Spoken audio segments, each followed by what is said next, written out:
9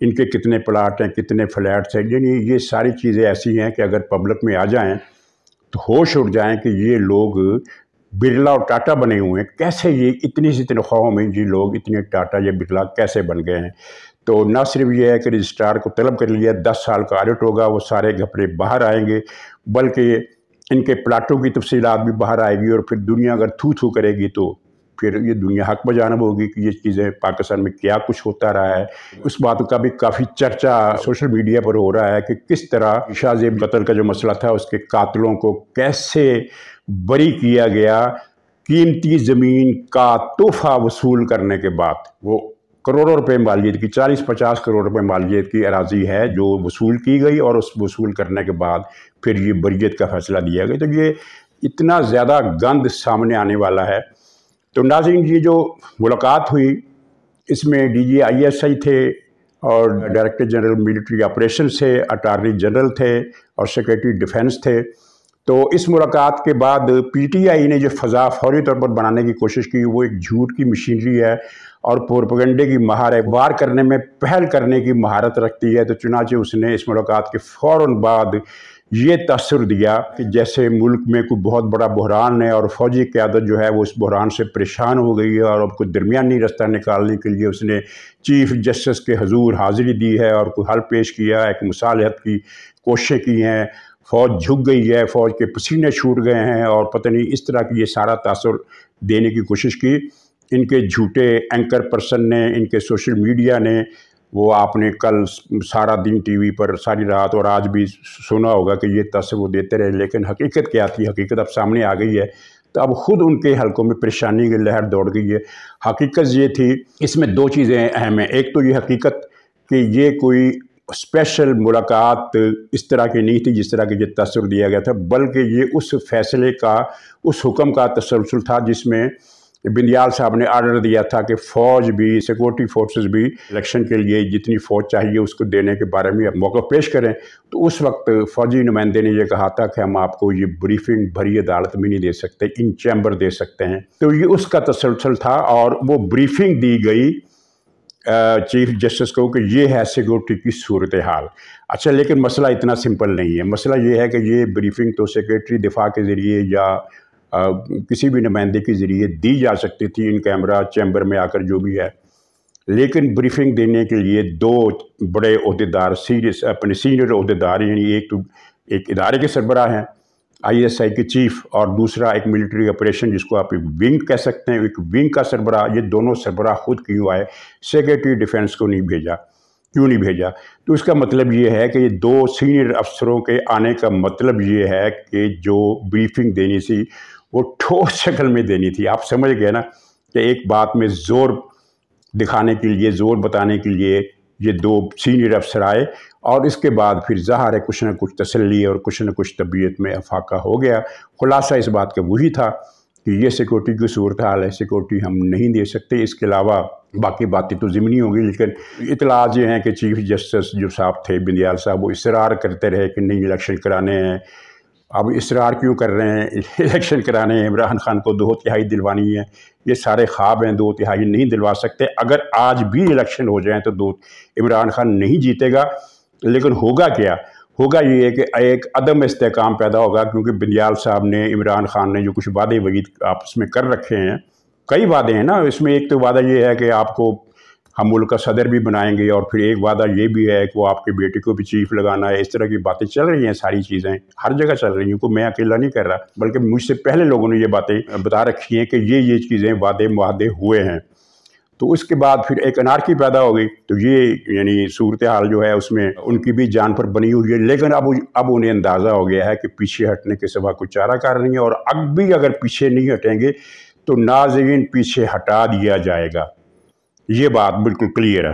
تو ناظرین اس کے ساتھ یہ دوسری ڈیولپمنٹ ہوئی ہے اسی حوالے کے ساتھ, وہ یہ ہے کہ عمران خان اور اس کے سہولت کار اعظم کھڑپینچ نمبر 1 کی خواہش پر جو درمیانی رستہ نکالنے کی کوشش کی گئی تھی, کہ انہیں اندازہ تھا کہ ظاہر حکومت تو یہ حکم نہیں مانیں گی, تو پھر کچھ چلو فیس سیونگ کے لیے کچھ یہ ایک درمیانی رستہ نکال لیا جائے. تو ان سہولت کاروں نے سراج الحق صاحب کو آگے کیا حسب سابق, اور پہلے بھی استعمال ہوتے رہے سراج الحق صاحب, اس مرتبہ پھر استعمال ہو گئے. کہ ان کو آگے کیا کہ گول میز کانفرنس ہو اور مذاکرات میں ایک الیکشن کی تاریخ ہو، اور بنیادی نقطہ یہ تھا کہ چلو مئی نہ صحیح، جون نہ صحیح، جولائی، اگست، ستمبر میں کرا دیں الیکشن، یعنی بندیال صاحب کے ہوتے ہوئے الیکشن کرانے پر حکومت کو آمادہ کر لیا جائے۔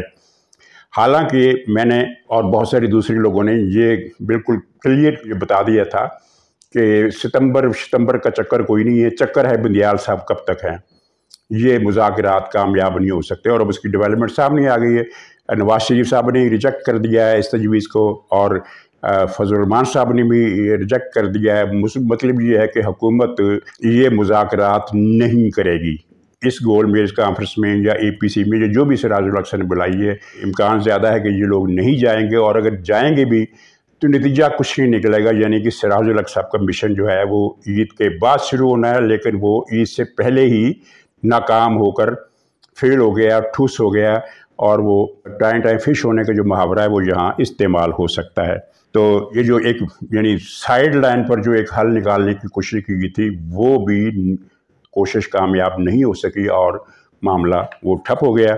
اچھا ناظرین، ایک بڑی اہم رپورٹ جرمن اخبار ڈی شپیگل میں چھپی ہے۔ اچھا یہ ویسا ہی بڑا اخبار ہے جرمنی کا، اور جس طرح امریکہ کا نیو یارک ٹائمز ہے یا واشنگٹن پوسٹ ہے، یا جس طرح برطانیہ کا دی ٹائمز ہے، گارجین ہے، اور وہ انڈیپینڈنٹ ہے، اس طرح کے جو اخبار ہیں یہ اسی طرح کا اخبار ہے، اور جرمنی کے حوالے سے اسے عالمی حلقوں میں بڑی اہمیت، یعنی دنیا کی جو اگر ہم 15-20 روزانہ اخباروں کا ایک لسٹ بنائیں تو اس میں جرمنی کا یہ اخبار شامل ہوگا امریکہ برطانیہ کے اخبارات کے بعد۔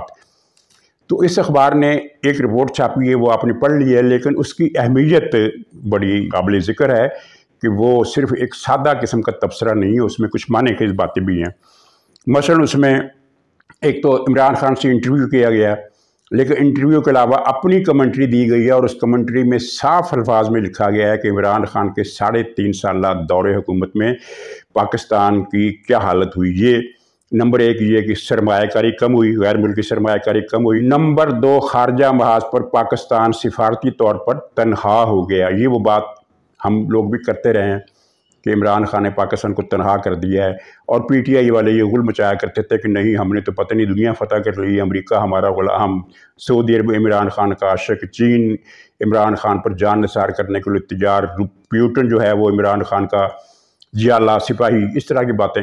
حقیقت کیا تھی وہ یہ تھی، اور یہ ڈی شپیگل نے واشگاف الفاظ میں یہ بات لکھ دی ہے کہ عمران خان کے دور میں پاکستان سفارتی تنہائی کا شکار ہوا۔ تیسری بات اس نے لکھی کہ پاکستان میں عدم استحکام عمران خان کے دور میں ہوا، اور چوتھی بات یہ لکھی کہ پاکستان کو دیوالیہ پن کا سامنا تھا عمران خان کے دور میں۔ اب یہ ہے وہ اہم بات جو ہم کرتے رہے ہیں، دیوالیہ ہونے کا خطرہ تھا پاکستان کو۔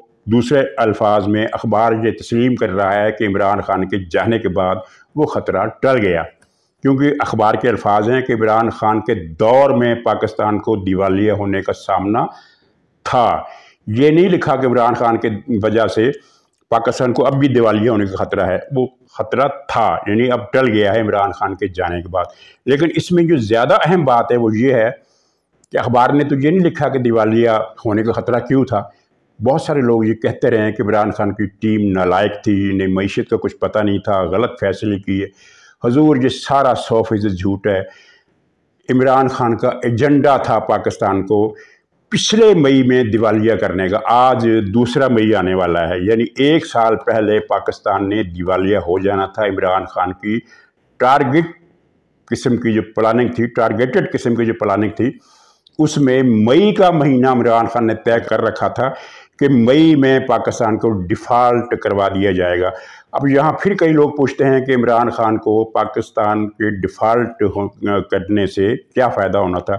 تو فائدہ جناب یہ ہونا تھا، ایک مقصد حل ہونا تھا۔ مقصد کیا تھا؟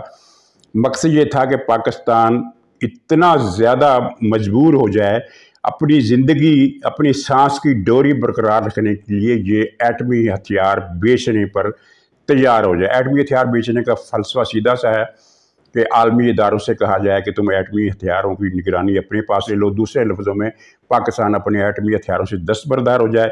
اس کے عوض پھر امریکہ نے، برطانیہ نے، فرانس نے اور عالمی اداروں نے پاکستان کو کچھ رقم دینی تھی۔